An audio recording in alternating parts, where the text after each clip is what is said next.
All right, awesome. Let's go ahead and get the ball rolling since I know we have an hour and we have a lot to cover. My name is Jessica Singer, and I am the Director of Originations and Marketing here at Nectar. And I have pulled together two really incredible people. One being Jacobie Olin over at C2G Advisors, super big specialist on M&A. And then, of course, Derrick Barker, the CEO founder of Nectar.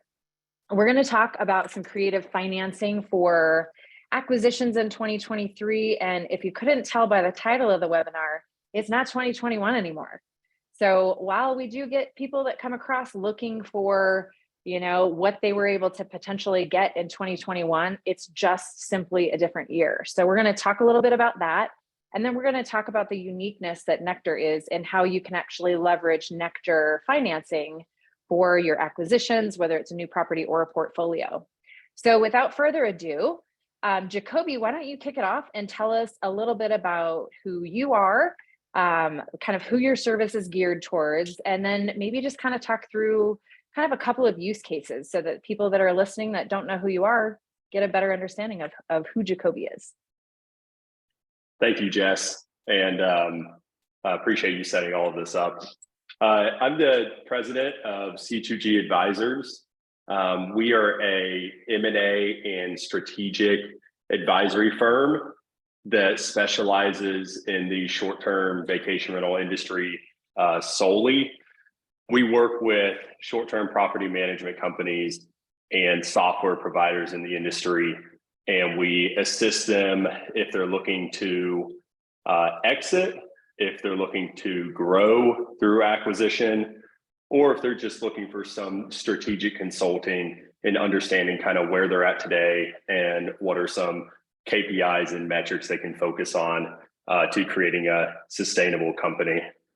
In the last 24 months, we've done about 35 deals ranging from Hawaii to Florida and everywhere in between for about $250 million. We do about 75% of our work is representing sellers, where we'll come in and we'll do a deep dive audit on their company. We'll walk them through the good, the bad, and the ugly, and we'll go through a SWOT analysis of them. We'll go through what the buyer landscape looks like, and then we'll kind of walk them through the timeline of how a transaction looks and kind of what that transition looks like as well, because as most companies know, that's incredibly important. Yeah, that's a little bit about us. That's the skinny on you. Derrick, why don't you tell us a little bit about Nectar? I know what it is, but why don't you tell us about Nectar? Give us the whole kind of rundown, and then of course a couple of potential use cases as well. Yeah, sure. Thanks for Jacobie. Thanks for joining this conversation, and Jess, thanks for putting it together. I'm one of the co-founders of Nectar, and we provide cash flow based financing for owners and operators of cash flowing properties. So we focus with a focus on short term rentals, but also we do long term rentals and other asset types. And we specifically provide fast and flexible financing for capital needs like down payments for a new acquisition, or rehab costs, or what we're seeing more and more of buying property management companies or other or using capital for strategic M&A or investing activities. So that's us in a long shot. We work with people who are experienced real estate entrepreneurs, where they own properties or manage properties, that have at least 3 years of experience. They have a stabilized cash flowing portfolio. We can do typically we do deals between $30,000 and $2 million. It's kind of our typical strike range. And yeah, we can get deals done as quick as 5 to 7 days. That's awesome. Jacobie, let's talk a little bit about what is so different from 2021. I mean, of course, the theme of the webinar really is, it is not 2021 anymore. In case, the people that joined a couple minutes in didn't hear us talking about that. What's so different between today and what we saw in 2021? Well, Bitcoin's about 50% what it was at that time. No, all kidding aside, 2021 and really like going into early 2022 for our industry was really, that was top of the mountain. It was extremely frothy. The exposure of our industry from how it recovered from COVID and Airbnb's IPO, we just had an influx of new investors, entrepreneurs, guests, and homeowners alike that were flooding our industry. So M&A wise, what that brought is there were two subsets of buyers at that time. There were the cash flow based buyers that were acquiring companies based on a multiple of their cash flows. And then there were the revenue based buyers that were acquiring companies based on a multiple of their revenues. So these sellers were in this pretty amazing spot where if they had high margins, then they could sell to these cash flow acquirers. If they had low or bad margins, then they could sell to these revenue buyers. And if they had high revenues and high margins, then they could get everyone to compete and try to go after that. So it was a pretty amazing time for that 12 to really 18 months to be a seller. And all of their revenues, ADRs, occupancy, everything was through the roof. Unprecedented was the buzzword. Advanced bookings were through the roof. And what was actually happening was a lot of these sellers, when everything's going perfect, they had taken their eyes off their company a little bit. And our industry, the inventory is fluid. It's not like if you have a 100-unit hotel in the hotel industry, you'll always have a 100-unit hotel. In our industry, you might have a 100-unit portfolio of single family homes, and next year you might have 90 units or 110. And what we were seeing was under the hood, a lot of these sellers were actually losing inventory, but the revenues were still higher than prior years. So it was they did not realize they were just getting incredible deals. So that was a year ago or 18 months ago. So let's fast forward to now. We are definitely on the backside of the mountain. We're not free falling to our death yet, which is good. What the future brings, we don't know. It's speculative. We might be on a plateau. We might have more room to fall. What we're seeing pretty much across the industry is that same store sales of most metrics that you look at, ADRs, occupancy, pacing, on a same property basis is down compared to same time last year. So the ways that sellers can kind of stick out is by proactively adding inventory, because if they're not doing that, then they're going to be down significantly versus same time last year. So how does that look M&A wise? Gone are the days of the revenue buyers. They may come back at some point, but right now everybody is a cash flow buyer. So if you have really bad margins and you just have high revenues and negative EBITDA, then you are going to either not have a buyer pool or you're going to be selling for pennies or nickels on the dollars. So the buyers now are requiring more professionalized companies, and that starts with staff. That starts with managing financial KPIs and trends, and then that ends with proactively adding inventory. So the ones that are doing that, they're still able to sell for a great number and great price. But the ones that have been asleep at the wheel, it can be pretty tough. So let's get into like some of the nitty gritty. People ask all the time, like, what are the multiples, right? Like that's the biggest question of the day. What were people seeing in 2021 and what are they seeing now as far as, you know, the EBITDA multiple goes?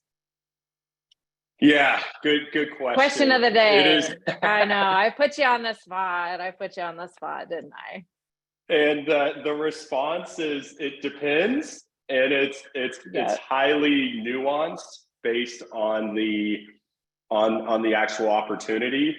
And what I can give some pretty general stuff. but in 2021, the multiples haven't changed significantly. It's just the numbers that are falling to the bottom line are much lower than they used to be. So if we go back to 2021, some buyers were paying anywhere between a 1 to 1.3 multiple of revenue of a company's last 12 months revenue. Those days are gone. So if a seller had $2 million of revenue, they could get kind of 2 to 2.6 million for total purchase price. In terms of bottom line, now this is up to about $1 million of EBITDA for companies last 12 months. They've been trading in that kind of 3 to 5x multiple range for their last 12 months EBITDA. Now, in 12 to 18 months ago, it might have been 4 to 6, whereas now it's more back to 3 to 5. And that really, that's still a wide range. So just a basic thing that we can look at is like a $500,000 EBITDA company would sell for like a 4 multiple, which would be 2 million. But like intangible wise, like or KPI wise, what buyers are looking for is the company proactively adding inventory? How does that look on a monthly basis? Do they have a leaky bucket? Are they losing inventory while they're proactively adding? What do the advanced bookings look like? And then what does the staff look like? Those are kind of the three kind of high level non-financial KPIs that buyers look for that you can really put in your corner. And then the last one is a take rate. Kind of what does a company take rate look like? And that is, what is the guest paying for their total booking, and what does the company take from that? So you will take a percentage of the rent. So if you take 25% of $1,000 booking for rent, but then you might take another $200 to $250 in housekeeping fees and other ancillary fees, booking fees, and stuff like that. So that's another kind of KPI that buyers look for. Yeah, I'll stop there. That's all super helpful information. I want to bring Derrick in on some of this, even though, we talked a little bit about like, kind of from the non-financial aspect, there's this whole other side of this where if you're a manager and you're looking to sell, how do you do that? Like what are the really kind of important, impactful steps that you can take to kind of bolster the value of your portfolio so that it is seller ready? Or buyer ready, I guess I would say. So when you start talking about renovations, or you start talking about kind of being competitive, Derrick, why don't you talk a little bit about how people can look to Nectar for financing, so they can actually qualify for a down payment to purchase an entire portfolio or a property. Or maybe they just simply want to, establish some renovations in their portfolio before they go to Jacobie and decide to sell the portfolio. Maybe there's a lot of pieces that they need. Can Nectar help with that? Yes. But I'm going to take it back, because 2023 is very different from 2022 and 2021. And what Jacobie was describing about some people, they were losing inventory, but they were making more money out of their inventory. That is just what inflation is, making more dollars selling fewer services. Like that's that's inflation manifested. And just how, and also people's houses were going up in value, and debt was cheap because interest rates were low. So a lot of buyers were entering the market and a lot of new entrants, and they could, the market was just frothy. And that is just what inflation feels like. And what we're seeing now is just like the opposite of that, or maybe the beginning parts. The first thing that went is capital is pulled back and left the market in some ways. Is most noticeable, I guess you could say, in like the property acquisition side, but there are just a lot of buyers that weren't that were heavy in the market are not heavy in the market because a lot of the capital isn't there and is more, is more expensive. So the capital that is out there is just being more discerning. And that's, and so like one way that you can just, be more attractive to a discerning eye is you can, if you want to have the same thing where you're making more money out of your existing portfolio without adding headcount, one of the ways to do it, you're gonna have to work harder in this environment. One of the ways to do it is capex or renovations, or if you have one of those properties that is lagging, but there just wasn't enough inventory, so it's just dragged along by the market, like putting money into those properties. And they're all properties where a manager has that, like if for a little bit of capex it would make more money, and we can facilitate, we can provide the capital to grease those wheels of commerce in that sense, or to to bring on additional resources so that you can expand and can add units to your portfolio and spend money on marketing and the like. So like those are some ways that like you can use Nectar to really continue to show growth and to look attractive in this environment. Yeah, so to answer your question there. Awesome. Go ahead. Oh, Go ahead, sorry, Jess. Yeah, I no, agree you're 100% fine. with Derrick there. The quality of the inventory is a large KPI that buyers are looking for. So if your inventory, just to be honest, is all Motel 6 type product, or still has the 1980s shag carpet or something of that nature, that's not going to be as appealing for buyers. So really, like Derrick was saying, really focusing on bringing the inventory up to more modern and upgrades and stuff like that just helps the bottom line and helps 5-10 years down the road when you're looking at selling. Let's do something creative here. Can we go through, like, can one of you share your screen and we can go through like a sample deal? Am I putting you on the spot? You gonna be ready for that? Can we run through like a sample Jacobie deal and how you could actually utilize Nectar funding to acquire an entire portfolio? Sure. Let me know if y'all see this. Oh, Can you see Jacobie that? was so ready. Yeah, I see it. So this is this to, at least for the visual learners like myself, this can kind of walk through what a general type of deal might look like and how funding sources could look from that. So I can at least start this off. So in this make-believe deal, we have ABC Vacation Rentals as the seller. Yeah, they didn't pick the best name, but the logo is okay. They're a let's say a 50-unit management company in Park City, and their last 12 months EBITDA is about $500,000. The average EBITDA margins that we see now, it's very nuanced and fluctuates all over the country, but just a number that we see quite a bit is around 25% of the company's revenues.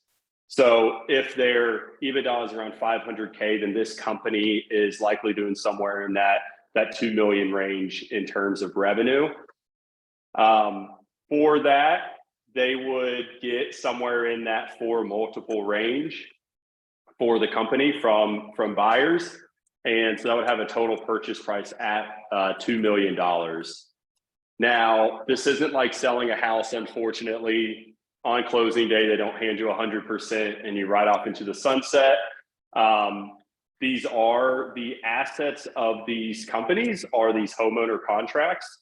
So these buyers will require sellers to hold some form of a note to make sure that the transition goes smoothly and they don't lose 30 to 50% of the inventory within 6 months of closing. So we see deals be anywhere between 50 and 75% cash at closing. So in this particular deal, this would be 50% cash at closing, and then the other 50% is paid off after 12 months. We'll see it paid off anywhere between 12 and 24 months. Typically that second component does have a contingency on it.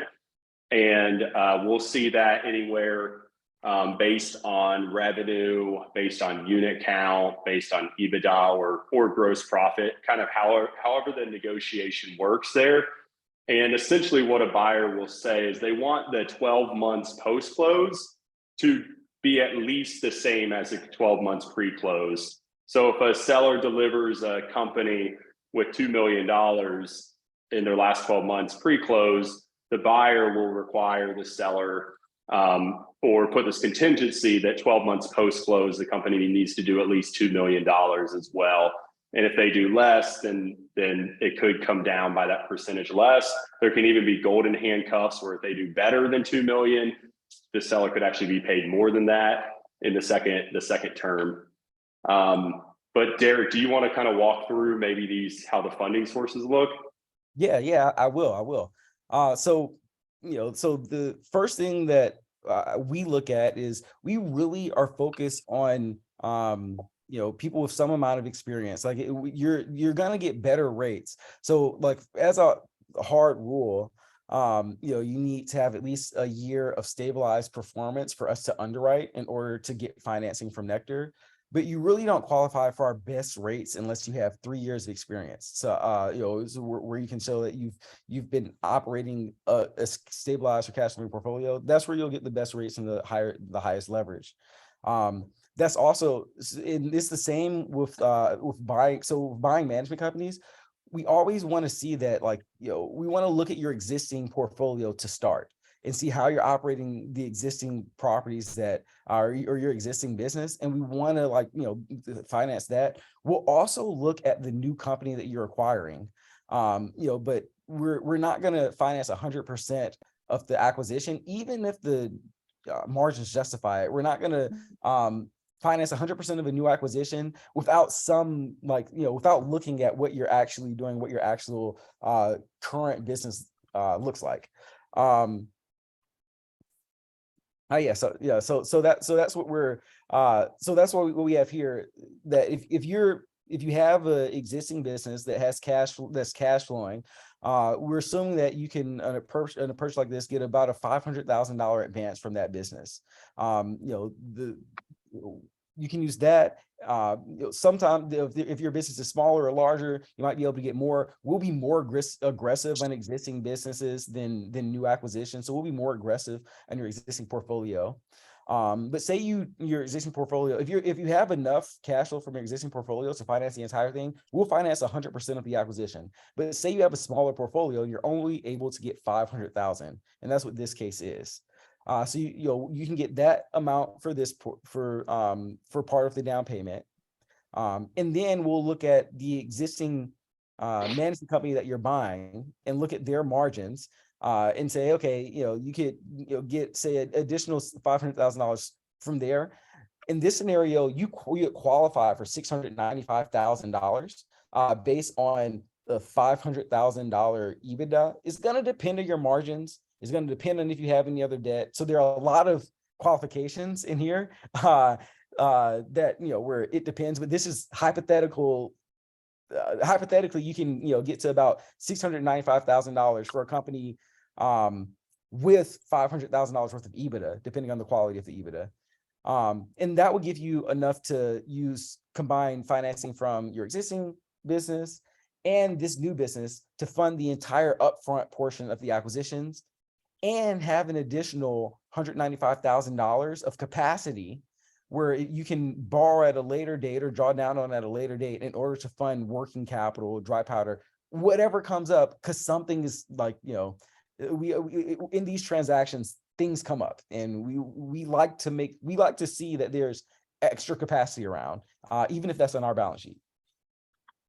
And to talk on the working capital just quickly, Derrick, sorry to cut you off.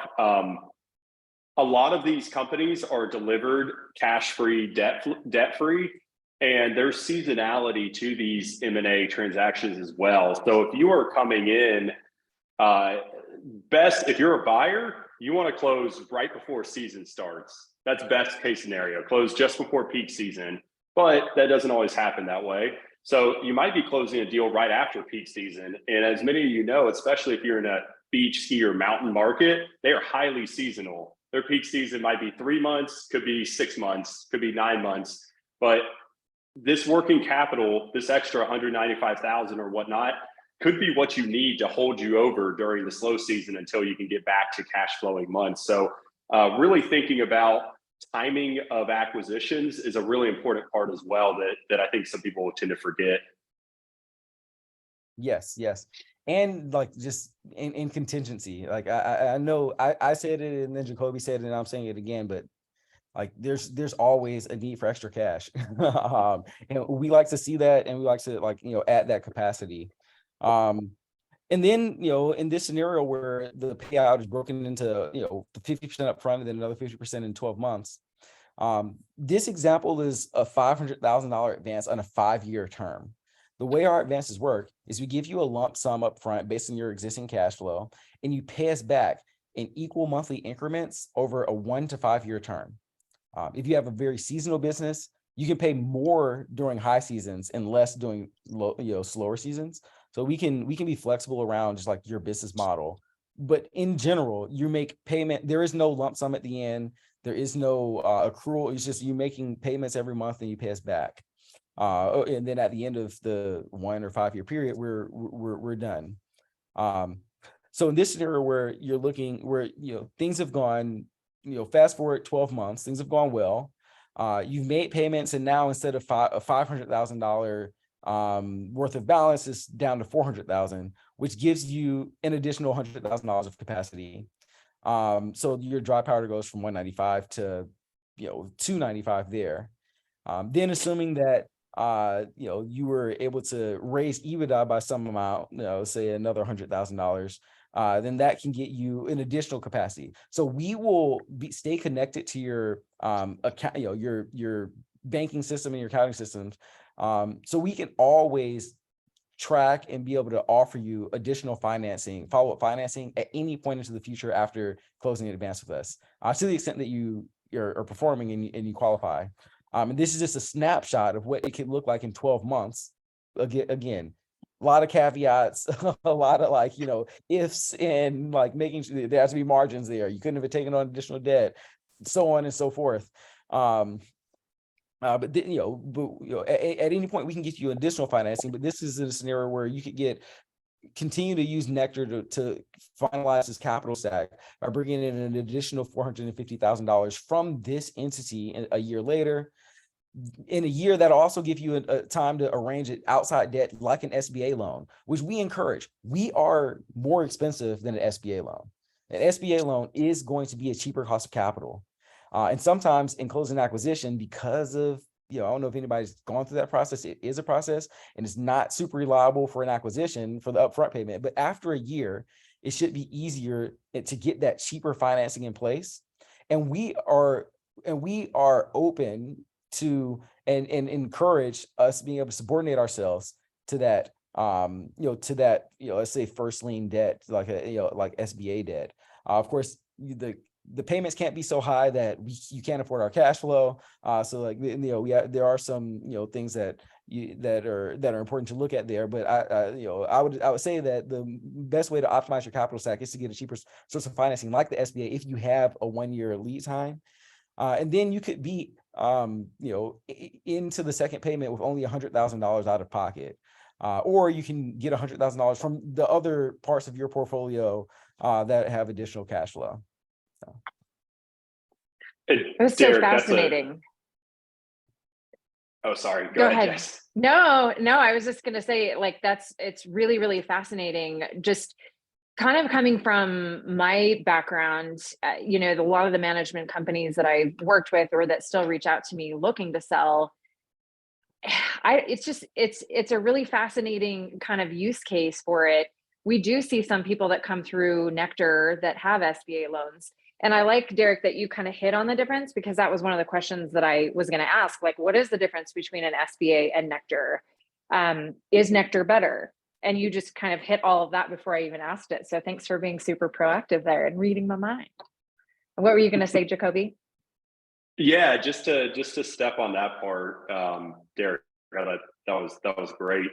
The majority of the buyers out there are either institutional backed, like a private equity or venture capital or family office or some hybrid of all of that. And they are able to secure capital that your run-of-the-mill investor that's very interested in getting into the industry, or maybe you have another $500,000 cash flow producing company in the ski mountains, but you're trying to normalize your cash flows and get a summer business. Those bigger companies, they have much easier access to capital than you do trying to buy that $1 to $5 million cash flowing business out there. And we've done several deals with buyers that have tried to go the SBA route for the actual transaction. And these banks, they can be very rigid and require a really pretty buttoned up package of trailing 3 years, and they need the company not to really grow much or really shrink much. It needs to be similar unit count, similar cash flows. And even if it's all perfect, we still see delays 30, 60, 90 days in closing deals where it's delayed because that process just takes a long time. And the number one killer of all deals is time. So buyers or investors able to have maybe a quicker option to close the deal. And then like Derrick said, then you can spend the next 12 months, 6 months, whatever it is, going through a potential SBA process for that second payment, and you're not stressed on that. You don't have time cramping you and deal fatigue. So I think that's great and makes sense. Yeah, and our advances are prepayable also. So we, in this example, you have 450 just so that you can have part of the capital stack. If you ended up getting a $2 million SBA loan and you want to prepay us back, that's something that we're 100% prepayable as well. So like we're not trying to keep you from cheaper capital. It's just that cheaper capital comes with different, we'll get a deal done in 7 days. If you have your financials and everything in order, we can get through the process. And we've done it. This week. The SBA will never do that. Like for them, like it might be 7 months. Yeah, even quicker. I've seen, even since I've been at Nectar, even quicker than 7 days. So, talk me through, Derrick, when we get an opportunity, somebody is looking for funding, and they're looking for funding because they're looking to acquire a portfolio. Do we look at somebody who's acquiring a portfolio utilizing professional services of a company like Jacobie's? Is that part of our qualification? Do we look, more highly to those people who have like professional representation instead of just kind of like sell by owner or, buy off the street? It's kind of helpful to know that they're really backed by somebody that knows what they're doing and has been in the industry a long time. And we aren't seeing these like 2021 like multiples that are absurd. Absurdly high. Just I tell you what, like I've seen the packages. It's like the diligence is there, and everything's organized. And you can't say that about everybody that comes through the process. So like the fact that the deals are cleaned and everything's there, it makes it a lot easier on us to provide financing and get to the bottom of things pretty quickly. Well, and then I see another use case that we're seeing here at Nectar too is kind of like refinancing high interest debt. And I think oftentimes that can put somebody who's selling their entire portfolio, it can put them into a much more positive light if they're kind of like, reevaluating all of their debt, every interest payment that they're making, and they've got these like lower payments instead. So I know that that's a really great use case. There's a couple questions in the Q&A that I kind of wanted to touch on. One was from an anonymous attendee, whoever you are out there, asked, can you walk us through why the traditional process is such a time suck and what Nectar is doing to speed the process up? And I think that really is, you were talking about, it's a time suck with, if you're doing like an SBA, that can be a time suck. Nectar, what we do is so different Do you want to talk us through that process and why we are so much faster? Me or Jacobie, you want to talk about the SBA? You. Yeah. Okay. I mean, yeah, they, it's a government agency. I don't know very much about, I can't talk that much through the SBA process. I haven't been through it. But they have very rigid, but like, it's really what Jacobie said, is very rigid rules. They want to see things very specifically. They want to see like you have your business set up a certain way, and like you have tax returns going back several years that show like something that's consistent. And if this year you're a lot bigger than last year, and last year you're a lot bigger than the year before, like they're just not gonna like that. Yeah. It's very different. Whereas Nectar, you connect your bank account, you connect you either accounting software or send over P&Ls, answer a few questions. And that's really our process. Like we need to see if you have any debt. If you have any debt, then we're going to need to see like, the documents. We need to know your org documents, like who can make decisions, like who owns the company can make decisions. But outside of that, if we can get those important things, which are, what are your cash flow margins? Like, just like Jacobie said, the revenue buyers are out. The revenue lenders are out too. Like the capital is tighter. People are not necessarily, at one point, people are looking more at, okay, what is the asset value? Right now, it's like, cash flow has to make sense relative to the asset value. So if we can see, what are your cash flow margins? How much debt do you have? What's your leverage? In the basic ownership of the company, we can get that picture pretty quickly. If you in a couple of days, a couple of phone calls. So that is our process. We don't need anything more than that. How about for you, Jacobie? Walk us through the quick process of somebody signing up. And you represent sellers and buyers, right? So it definitely appears, according to the poll results, which I'm very fascinated by, especially considering we are comparing 2021 to 2023. The difference between a seller and a purchaser is so different today than it was back then. You do have a whole database of buyers as well, right? We do. Yeah. There is, kind of like I said, there's from 2020, really from 2020, 2021, it just brought incredible exposure on our industry. So the demographics of those buyers vary vastly now compared to what it was pre-COVID, where it was just like Picasso buying or something of that nature. There's people from tangential industries like long-term rentals or hotels or restaurants that now have interest. There's people from industries that have nothing to do with hospitality that have interest.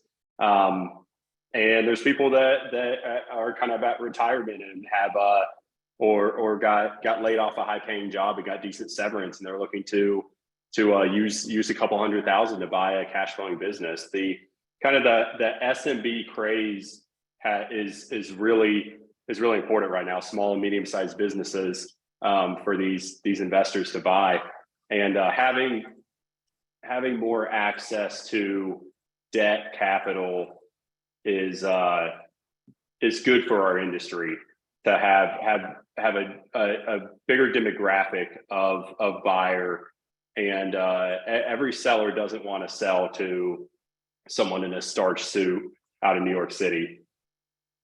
So having some of those capital. Main Street, having some Main Street buyers as well as Wall Street buyers is definitely good for the sustainability of our industry. Yeah, ultimately, like the guests also, and like in a lot of owners, they prefer people like more Main Street managers. Like, the more institutional quality, in the larger managers on average have lower reviews. I mean, you can pick through that data how you want, but but it is true on average. So the big advantage that you have with scale is capital is super scalable and like it gets cheaper at scale. And there are some just efficiencies with overhead, but there's but the but the reason Nectar is here is to reduce the advantage of the institutional capital. We went and got capital that is more institutional, so that we can distribute it to the people out there that have built a career building hospitality businesses, and building real estate businesses. So yeah, so it kind of helps the smaller businesses that are looking for a little bit less capital. Like they're not looking for $20 million. They might just be looking for 2 million or 1 million. Or, you know, somewhere in that ballpark. It's going to help them kind of compete a little bit with some of those like bigger, deeper pockets that, you know, kind of define what institutional capital is. I think this has been super, super helpful. And I think, you know, management companies that come through and they're working with C2G, or managers that are looking to sell, or buyers that are looking to buy, Jacobie is your man. I mean, he's got a whole database of both. So if you're a buyer, go to Jacobie. He's probably got something you can purchase. I have a quick question, Jacobie, for you. What makes the offer attractive these days? So say you're on this call, you're like, great, I want to buy a property. You know, you're out there. What are the deal? What terms are getting done? What's getting deals done, you know, these days? Yeah, so every deal is so personalized. It's really what's most important to the seller.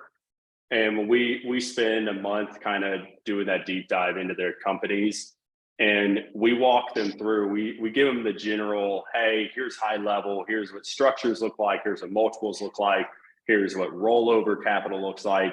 And then we ask them, what's important to you?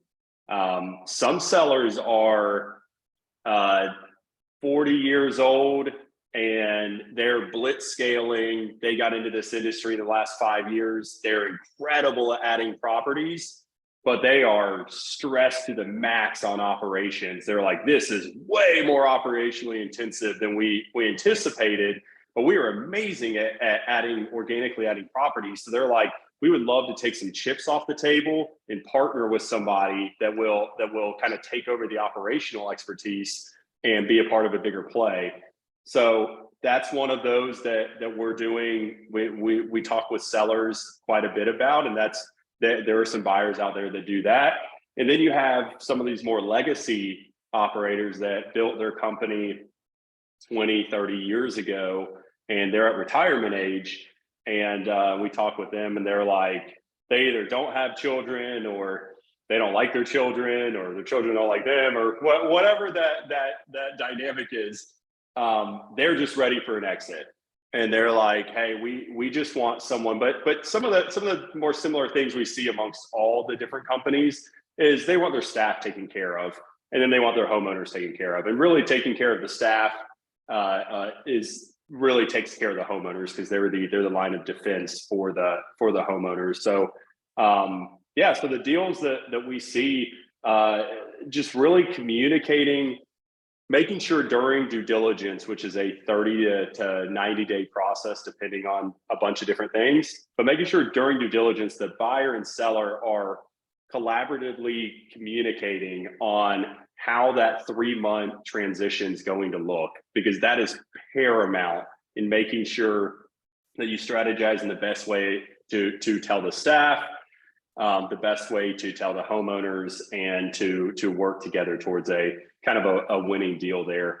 But it's still, the M&A markets are very active today, just like they were 2 years ago. It's just that the frothiness of structures aren't as crazy as they were, and then multiples are a little bit lower. Jacobie, there's a really great question that was just posted. What markets are you seeing actively selling in terms of property management companies? And what markets is C2G currently active in finding property management companies looking to sell? Yeah, so the traditional, and I was going to ask Derrick a question on this as well. So I guess, Derrick, after I finish, if you mind assisting with this, the traditional beach, ski, mountain markets are the most active M&A markets. Urban markets are not, there are not as many buyers interested in those. And it's for many different reasons, but regulations is one of the more important ones. And then a lot of the urban operators got into the lease arbitrage craze of the 20 teens. And there's not a buyer pool for that currently. So the deals that we see, they are in beach markets. They're all over the country. We just completed one Monday in the Texas coast. This year we've done the California coast. We've done Florida and Hawaii. So really kind of, it runs the gambit, and we have more coming up. But think of traditional vacation markets. It skews higher towards the southeast, so like the mountains of the Smoky Mountains, the Appalachian Mountains, the coastal Carolinas, the whole state of Florida. Florida's wild in its own right, and then you've got the coast of the Alabama all the way through to the Texas coast, Texas Hill Country. You got the ski states of Colorado, Utah. Then you got Idaho, Montana, Wyoming, Southern California, and Hawaii. And there you go. You got the country. Deals are active in America. They're all over the place. And Florida is, I mean, you know what, per capita, the largest vacation rental market in the country, like by far, like substantially larger. Yeah. More buyers than sellers, Jacobie, right now? There's more buyers? Yeah. There are more buyers than sellers, but they're requiring sellers to be more professional. If a seller just thinks because there's an imbalance of buyer to seller that they can just get any number they want, those days are gone. Those days for are sure. long gone. Yeah. But yeah, Derrick, definitely. In terms of financing companies, do you guys have any type of like specific markets you guys are more interested in, or do y'all lean more towards urban versus leisure, or does any of that actually matter when you're putting in your model? Yeah, I mean, so like for us, different markets are just impacted differently by different impacts in the market. And we are taking like a 5-year view, not a 12-month view, because we have longer dated, we do 1 to 5 year terms. And over that time period, I say we believe in diversification, and we're looking more for a type of sponsor than anything else. So someone with low leverage and high margins, basically. That's primarily like and someone who's like really dialed into their market and really like like running a really strong, financially sound business. And a lot of those people are just a lot of them are in one specific market, and they can outperform the market because of the nature of the vacation rental industry. We have a lot in the West Coast and Hawaii and Florida, the Texas coast, like Poconos, but we also have urban Brooklyn, Manhattan. We have properties in Kansas City and Virginia. I mean, so we're really we're also all over the place, because like ultimately they're really great real estate operators all over. And you can find a way to build a really strong business around so many niches. We have people who do mansions, like huge resort style, 26-acre, $10 million, $11 million mansions in Kentucky and Virginia and Arkansas. Like, I don't know. We also have people who do like co-living in Brooklyn, like, literally like co-living units. So, we have beach houses, mountain. So we really are all over from a geography perspective. What we're mostly looking at is, are you generating cash flow? What are your margins? Can you withstand a 15% revenue drop? Like, we're going into a recession. A 15% revenue drop just isn't crazy. If your business dies because revenue is down 15% year over year, then that's not something that we can that's what we're looking more at. That, and the market isn't going to save you in that scenario. If anything, it might not happen this year, it might be next year. But a 15% drop is something that happens from time to time. We're looking at people who can withstand, who have like legit margins, and the stronger the better, and who are low leverage. Because ultimately, if you have high leverage, you're more risky. The market can go down, and then you're upside down. And that happens from time to time, and we can't predict when. So you just described essentially really a perfect deal for Nectar and really what that would look like and who that kind of like ideal customer is. And to us, it doesn't really matter whether it's short-term or multifamily or long-term, as long as there's a rental portfolio either owned or operated. Somebody did ask, guys, I'm just starting out. Based on the info I heard, I won't qualify for financing. Correct. This is correct because you're brand new, but that's not to say, you won't be a good fit in 12 months as you're building a portfolio. It's also not to say if you are, well, it is to say actually, because they do have to have experience, even if they are purchasing a portfolio. Even if they're doing that, they still need to have that management experience under their belt. So yeah, at this time, it definitely wouldn't qualify for financing. You learn so much in the first year. I mean, you just So the much. type of business that you have in year two is not the same business that you have in year one. And yeah, we want to give you the money after you learn those lessons. That's kind of yeah. and it's the hospitality business, kind of as Jacobie said, it's like it's hard and it's operational, and you can be good at one part of getting units. And you can be good at getting units, and you can be good at revenue management, and those can be like really great. And then you scale a portfolio because you sound like you're really smart and you got that. But then just the operational stuff matters a whole lot in terms of like, do you make money or do you not make money? And that ultimately is we want to have that ability to like the time frame to be able to see. And for you to be able to like take the bumps and show the track record of stable, cash flow. I want to share a favorite deal structure. And just, I'm newer at Nectar, but I've been in the industry for almost a decade now. And coming to Nectar was an honest, real choice of mine because I love what they're doing for the hospitality community. And coming in and seeing this like really cool use case of something that I've seen over the years, but just didn't know that a solution like Nectar existed.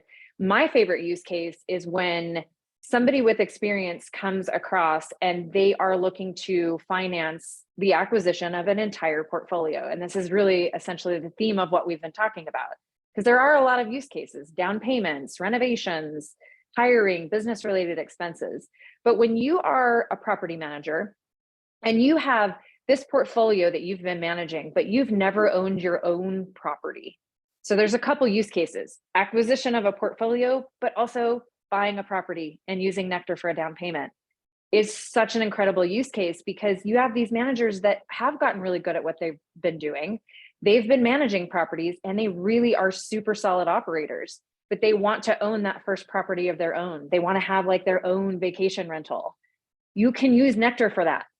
And that to me is something that is quite an unlock for the industry. I talk to managers all the time that are like, yeah, it's great to manage. I just want to own. I really want to own one of my own properties someday. And now you can do that. There's a question in here: how do I contact Jacobie or Derrick for buying an opportunity? Well, so Jacobie, you want to share your email?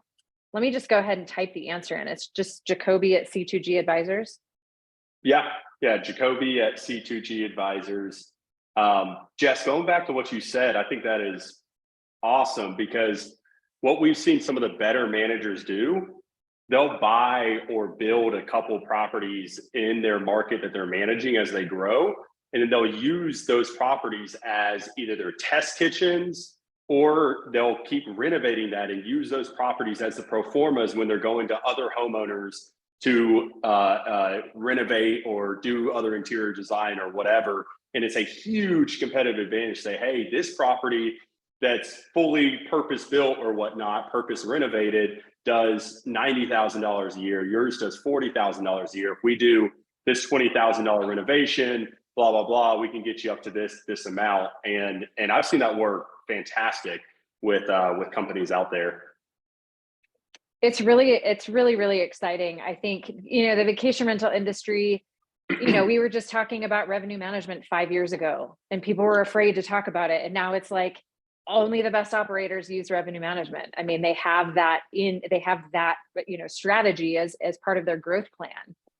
I have loved this conversation, you two. I think, kind of the C2G and the Nectar working together is really, I think it seems like a match made in heaven, just to be quite honest. So does anybody else have any other questions? Does anybody want to raise their hand and, ask the whole class a question? I know we still have quite a few attendees on and we have a couple minutes left. We can, one more question here. I own 2 STRs and operated a little over a year. Would I be a good candidate? Yeah. Derrick, I'm going to let you hit that one. Yeah. I say, like, just send over your information. Like, we can get you a quote in 24 hours. So like I say, if you have financials, you have P&L, if you own your properties in an LLC, you have a business bank account. So we can only advance capital to a business. We can't advance capital to an individual. But if those are the case, like, apply and we'll, or even not, just apply and we'll let you know where you stand. And yeah, we've had so many people that were turned down in January and then approved in November. Exactly. Like, I think there was somebody, like, again, somebody this week who's turned down in November, and we said, well, this is what's going on. And then we look now, it's like, wow, and over slow season, it's like, wow, your business is a much more financeable business. So I say, give it a shot and we'll let you know what you can do. So step by step, go to usenectar.com and just apply. Once you are in that application process, you will be asked to upload a 12-month P&L broken down by month, include debt service. That's really helpful. That will actually enable us to get you a quote a lot faster. Simple application process. We can usually turn those quotes around in about 24 hours. So pretty fast process. We actually like to move as quickly as possible. So first deal takes about 7 days. The subsequent deals after that are usually about 24 to 48 hours to get you funding. My very first week here, I watched us give somebody $500,000. And I think we were able to wire that within 48 hours. And it was because they were already in our system. Their first deal they did with us was last year. So one other little stat that I like to share, most people that come through and use Nectar for an advance come back through again for a second, a third, a fourth advance. So most of our customers are return customers. So we're very, very proud of that fact. Jacobie at C2G Advisors.com. If anybody out there is a buyer or a seller, he is your go-to guy. He will definitely help you. And then when you're ready for funding, talk to us. This has been really incredible. Any other questions? I'm going to go ahead and end the webinar. Thank you for everyone who attended. We really appreciate you taking an hour or 59 minutes out of your day. I'm going to give you 1 minute back. Thank you so much, Jacobie and Derrick. And I hope everybody has a beautiful day. Thanks, Jess. Thanks, See Derrick. ya. Thanks. Bye, Bye-bye. guys.